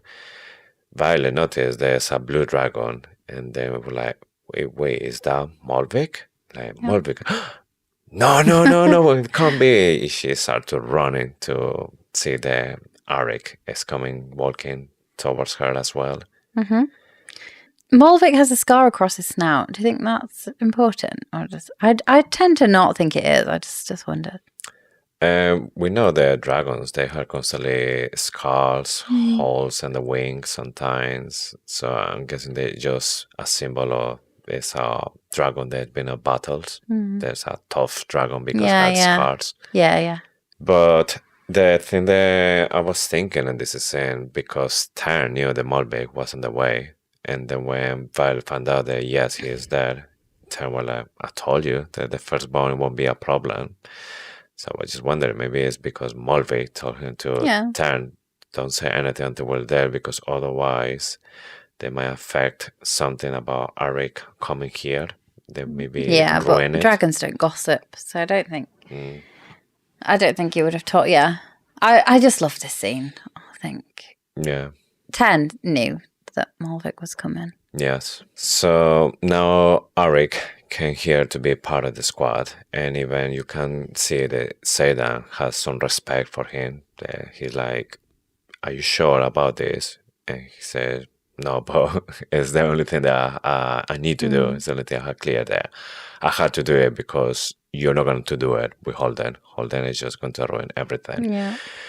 Maybe because he knows very well his brother, or because he has visions at this point, but he knows that he's going to be the one. Yeah, I think he's channeling at this point. And like we said this, we're not going to just fall into the trap of thinking that it's all precog and forget how good at reading characters and knowing people's personalities Auric is, because Violet says he's always been good at that. And it is a sign of his personality that he spots things, but I think he knows he's got to be here at this point in time. I think he's channeling. Yes, because it's a big responsibility, and pretty much what he's saying at this point that he's the prince on a bar. So he was going as Arik, but the only way for him to do something like this is just coming as a camp, as a prince on a bar, because even Violet was telling to Dain, "It's your fault. You're the win leader. Why you allow this?" And then it's like, well, Violet, I think in that department he outranks me. Auric says that he doesn't mind Holden making Xaden's life miserable, but he does mind him like fucking up everything for the continent. And this made me think, like, I spiraled a bit down the rabbit hole of what happened with Xaden and Alec. And I was like, why does he still hate Xaden so much if his brother was an arsehole? And then I was like, well, that's silly, because you can hate your brother and think he's an arsehole, but you don't want him dead, do you? Yeah. Like you can dislike people, but no one ever wants anyone dead, really, do they? So I was like, yeah, that's obvious. Like, he would hate Xaden because he's killed his brother. But it made me wonder why Alec was there in the first place. Was Alec there for the same reason as Auric? Because he knew that Holden and his dad was not doing anything about it. He wouldn't wait for his younger brother to do something about it. He would go, he would bond a rider, and he would take on the Venin. Or was he going there to be all-powerful and get more power so he could be king, and he could be a better king than his dad because he's a more powerful king? And that's the question, isn't it? We don't know anything about Alec. I think it's going to be the second option, because otherwise he wouldn't be torturing Garrick or being so bad with Garrick, because that's the reason that Xaden gives why he has to kill him, because he was really cruel with Garrick. And probably with the Mark ones as well, because it was maybe put in as they are traitors to Navarre, they are traitors to everything that I represent as a prince. So I think he was just so lost on himself that he's the one that is going to be carrying the crown on Navarre next on line. He wants just more power, wants magic as well. It's the interaction with Garrick that makes it complicated, doesn't it? Because if he was going in there, he could think that they just went about it the wrong way and they messed it up for everyone. I don't know. Yeah. Could think. Or it was unrelated, but doubt it. Yeah, I think you're probably right. Although, part of me hopes that there was another Towery boy that was in there for the right reasons. Well, and the way they said and described him, it was just another asshole, just like Holden. And that was, it has to be even worse than Holden, because otherwise Xaden would just kill him just like that. Yeah. We're talking about Xaden and his 20th. I'm guessing by this time he wasn't just killing everyone. He would be just one of the first that he killed with his own hands. Yeah. Well, anyway, Auric appears, or Cam appears through the fog, and Holden's like, what? It's a fuck. Yeah. Mira digs at Brennan. She's like, well, he could have just made you think he was dead. Like my brother. Holden says, like, he's going to be dead when the king finds out about it. Yeah. And I wonder if he does tell the king. I know that he finds out because later in the book he knows, but people we've seen in the past, like, people be really worried about telling the king stuff, because obviously the king also can't take a deep breath and count to 3 when he's mad, like Holden can't. I just love the scene, like the fact that when Auric says the fact that you were looking in your favorite places for me just shows like how little you understand of the situation. The way that Auric stands up to his brother is amazing. Also, kind of how Holden is at the end, and you can see that he still really cares about his brother. This whole scene is one of, like I said at the top, like I do think it possibly is my favorite in the book. Auric coming into his own, and like this is the reason he's there. And he's clearly like manifested at the moment, and just love it. I really like Auric. Auric is quickly becoming my favorite character. Well, he started to be like really awesome, because we had just this first moment when he said, I'm here and I'm not going anywhere. I'm going to just do what I'm came to Basgaya to do. They just stop the Venin. And it's just starting with looking for the 7 Dain dragons, because that's going to be something beneficial to stop all of this. But later on, we start to see as well that it's not just the personality that is so good, it's the knowledge as well, because it turns out he's even better than Dain. Yeah. So, yeah. And he still doesn't say, I can speak all the languages, you don't need to come. He still like allows him or makes him feel like he's important enough. Yeah, and even when Dain has a mistake, like that's not the word, is this, well, it's a really common error, so you don't have to take it bad with yourself. And then it was like, oh, come on. Yeah. Oh, so he's such a nice person as well. We love Auric. Yeah. Can you make some t-shirts? We love Auric. We heart Auric. Yeah. And then Holden like clearly cares about Auric, because Violet says, I won't let anything happen to him, which is a big promise, isn't it, to make? And he says, I'll hold you to that, all of you. Yes. So I think it's when he just calls Violet, when he knows that it has nothing to do here, and then it's just Violet. Yeah. Look after him. Look after him, yeah. Oh. They leave, they arrive to Deverelli 2 days later. Yeah, they stop like twice on the way, don't they? Yes, because I believe for the flyers it's still a long way to go. Once they go to Deverelli, they had to stop for another 2 days because they need to have a good break.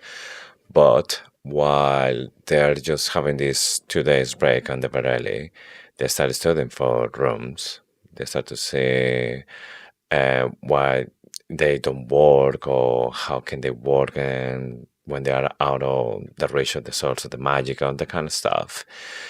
Then Violet says that one of these runes they're studying there is the same that Xaden gave in one of the daggers. Yeah, sunburn one.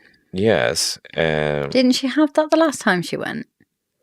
That's the thing that I was wondering. And also, we still don't know the other daggers that she has. We don't know like what exactly runes Xaden thought that she will need. I know. We need to write this down. We need to write down what we know and how many are missing. And there's 2 in the cave with Solus still. Potential Bodhi. Eva is actually dead. You see, Solus is alive as well. Nobody dies in this book. And the ones that are alive are Venin. This is like Twilight all over again. You think they die and oh no, it's still fine. Yeah. Spoiler. We should add that warning at the beginning. When they leave Deverelli and they are flying over the ocean towards Umbriel, there's another mention about how Andarna loses access to magic. She says Violet notices that the difference between her good wing and her damaged wing, it's not damaged, the wing that didn't grow properly, is starker when there's no access to magic. So obviously the magic is helping her fly and she doesn't have that. So just another confirmation that you can't access ground or sky magic over the ocean because something is interfering with the signal. And I still believe that there's water magic and that is what it is. So if you're on the water or near the water on an island, say, you have to access water magic. Okay, and then we get another bit of history from 10. He's going through all his line and he goes all the way up to Thru, who is the first black dragon to successfully bond a rider. Yes. This whole thing with the islands and the fact that it didn't matter anymore when the humans got involved, it gives me How to Train Your Dragon fanfic. It just makes me feel like, and with the crossbolts and everything, the dragons were attacking. They were attacking and attacking and attacking. And then the riders bonded with them. Yeah. I don't know. I just get it. It feels like a future. The future of How to Train Your Dragon. Like, think How to Train Your Dragon and then think 650 years later. Well, and the movie, I think it was like 10 years later. That didn't happen anymore. Yeah. But no bonds anymore with dragons and humans. So I think as well. That's how it's going to be at the end. Dragons living in an independent island. It's just for dragons with no humans. Yeah. I think that the first ones were like Hiccup was the first 6. He was the first and the last, I think. Oh, I don't know. I don't remember. So I don't know if we're going to have in the end of this series dragons as well. We start to assume that we're not going to have magic, but if there's no magic, then yeah, that means no dragons, no griffons, no magical creatures. Yeah, sad. Right. Welcome to the real world. Yeah. I also started asking like real theology questions. Yeah. Theology, biology. How did the first dragon appear? We always talk about the last ones. Yeah. Who was the first? How was the first one there? Was it a god? Was it a product of the gods? Was it evolution? What was it? Yeah, that's a good question because at least in this world, we know the dragons can't live without magic. But then what does it mean? At some point, the magic just created dragons out of the blue? What came first, the dragon or the egg? Yeah. Maybe that can be a question for the interrogation chamber if we want an entire, like, I don't know, series trying to answer that question. Definitely the magic came first and then dragons, but how the dragons were created from an egg, or just a dragon appeared from magic and then suddenly now eggs. No idea. We need to ask to Rebecca. Yeah. What came first, the dragon or the egg? They go into the Isle of Doom. Mira is still a little bit funny with Violet. Violet noted that she's wearing like a new bracelet. And finally they start to talk about where she goes, or where did she go when she was on leave. Then she tells her that she went to see her grandma. And Violet can't believe it, because for her, she never met her, this grandma Nyara. And she wants to know everything about it. But the funny part was because Mira said that she went to see a grandma, and then Violet thought it was the grandma that died. They was already dead, and Mira was like, "No, why I will do that? Like, take my visit a grave to visit a grave? No." And then she was like, "You went to see Grandma Nyara?" And she was like whispering, and Mira was telling her, "You don't have to whisper. Our parents are here." And Violet, she was just looking just in case. And for me, it was like, oh, maybe this is foreshadowing that Lily's still around. Come on. I mean, she's just whispering and looking around if maybe Lily is still there, because Lily is the one he didn't want to. Yeah, but it's because it's such Grandma a taboo subject in the family. You still can't talk about it. Oh my goodness. I'm obsessed, I know. You are obsessed. Yes. I want to talk about the bracelet. Yes. She said something in the knotwork that holds the little bead in place reminds her of her dad, and you get like smell of parchment and stuff, which is just linking it to dad's family.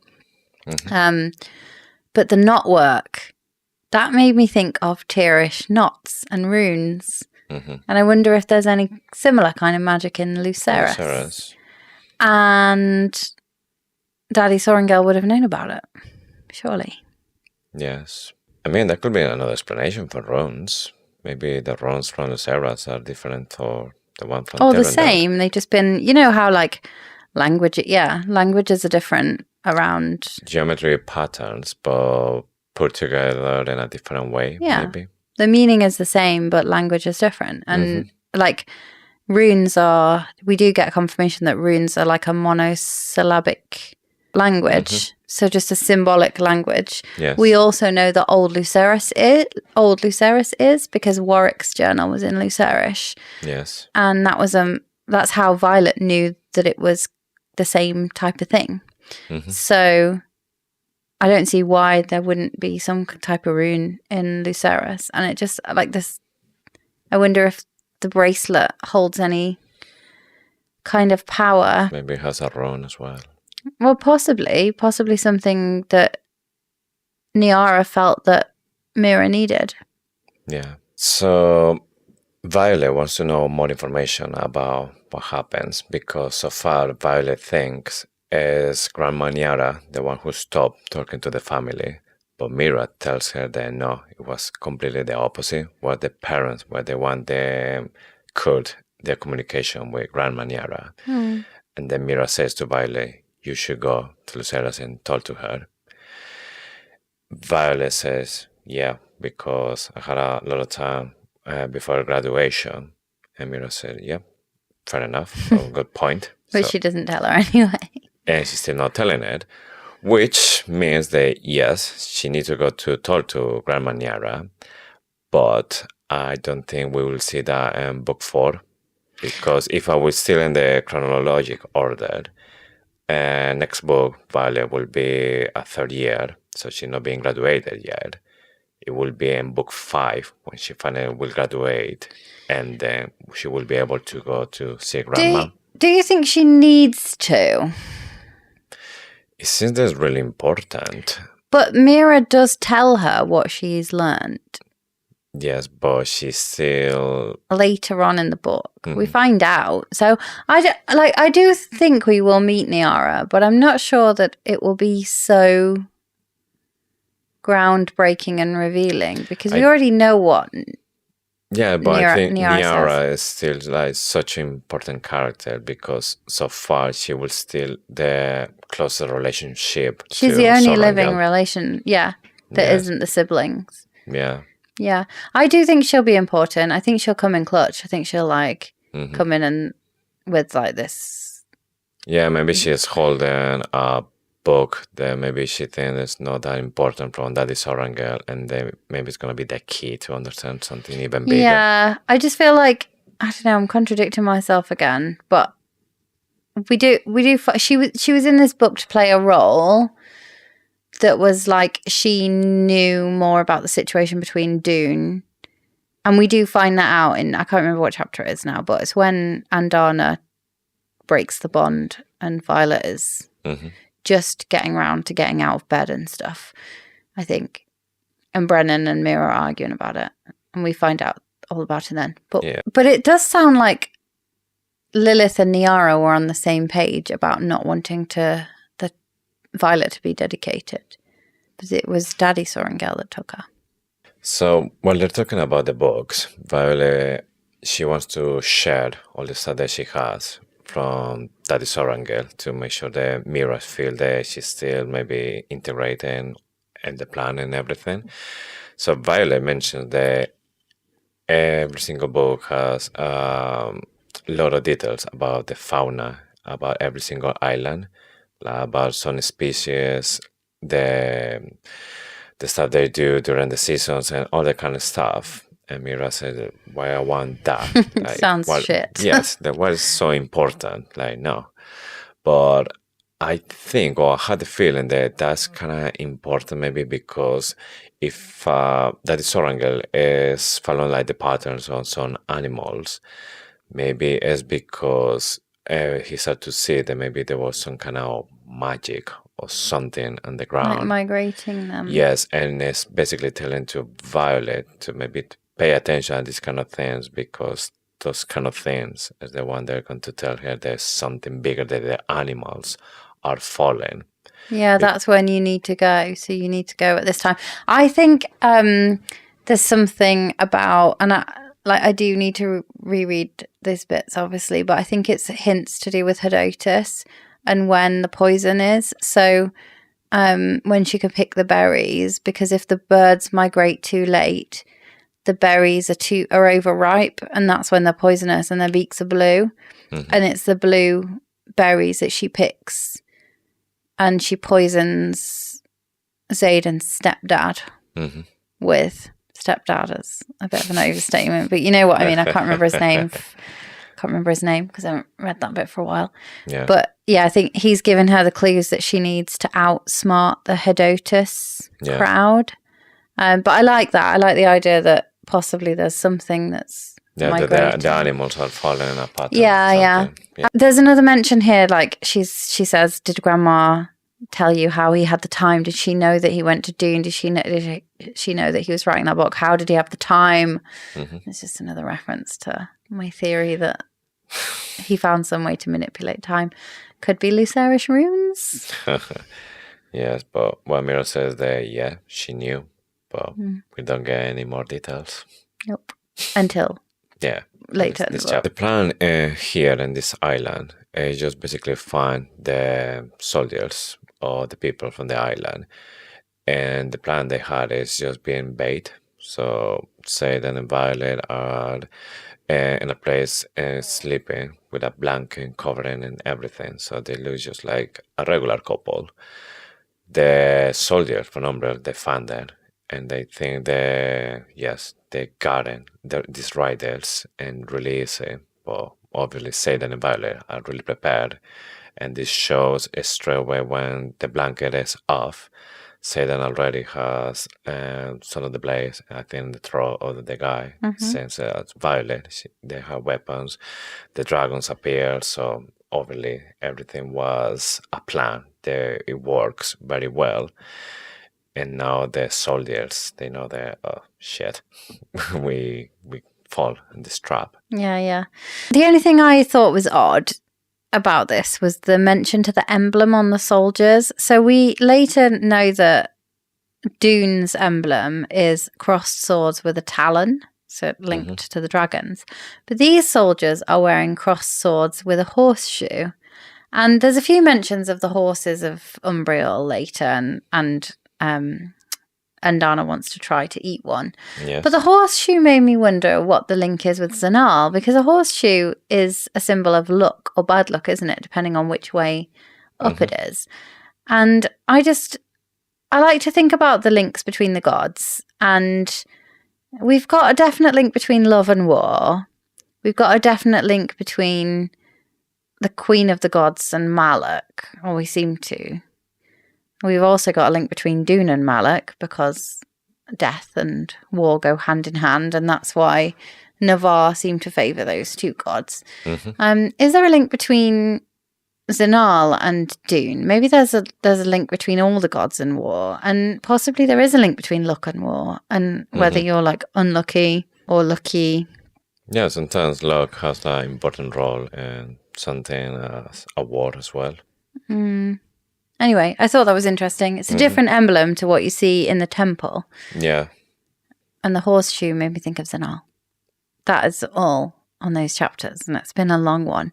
Should we go to Oryx Auguries, the part of the show where we call out our favourite theory or bit of foreshadowing from this part of the book, with the hopes that before book 4 we will stitch them all together and come up with some absolutely crackpot montage of theories. Yes, so for this episode, for me, is the Bodhi actually has a second signet. We haven't seen it yet, but we will find out that yes, he does a signet, like Xaden. Okay.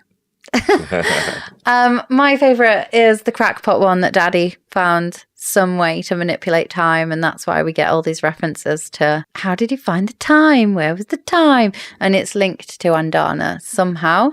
Yes. And that he didn't have time once Andarna had hatched because he didn't have access to the egg anymore. Yeah. I also want to bring in the point that it could be to do with the Lucerish knots. Yeah. I know I'm going off piste, but okay.